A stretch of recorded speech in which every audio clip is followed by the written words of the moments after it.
To, čo robí Liptovskú Maru výnimočnou, je práve kombinácia hôr a vody. Bola vybudovaná v rokoch 1965 až 1975. Je obklopená choďskými vrchmi, nízkymi i západnými Tatrami. Pri jej výstavbe bola zatopená železnica, cesta prvej triedy a 13 obcí.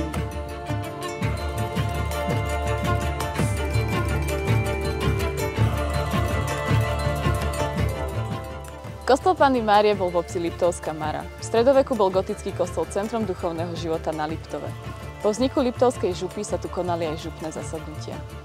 Jeho verná kópia s použitím originálnych prvkov sa nachádza v Múzeu Liptovskej dediny v Pribiline. Boli dve hlavné motivácie pre vybudovanie Liptovskej Mary. Tou prvou je protipovodňová ochrana, a tou druhou motiváciou je výroba elektriny.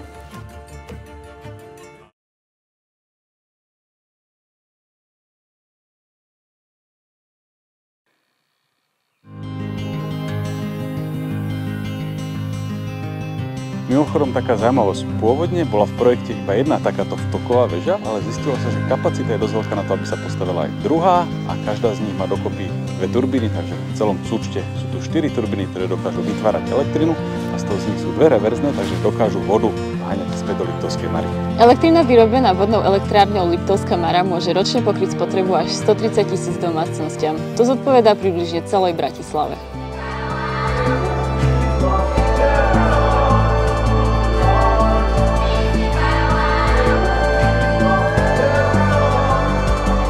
Kúpanie, stand-up paddle, kajak, jachting, rybolov, turistika či cyklistika v okolí, každý si tu príde na svoje. Či už chcete spomaliť, alebo zažiť dobrodružstvo.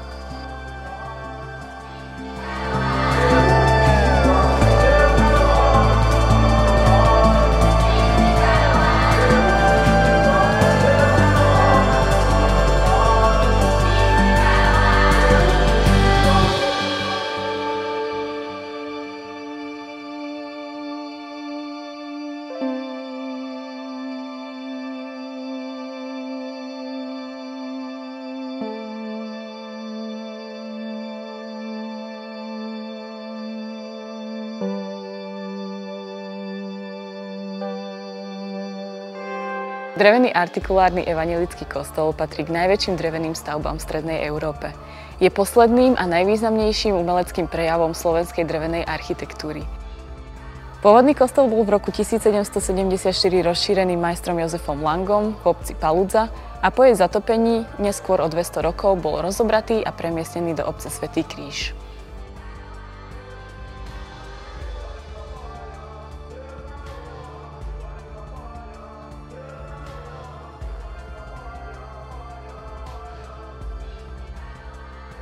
Liptovská Mara navždy zmenila tvar Liptovskej kotliny a stala sa jej neoddeliteľnou súčasťou.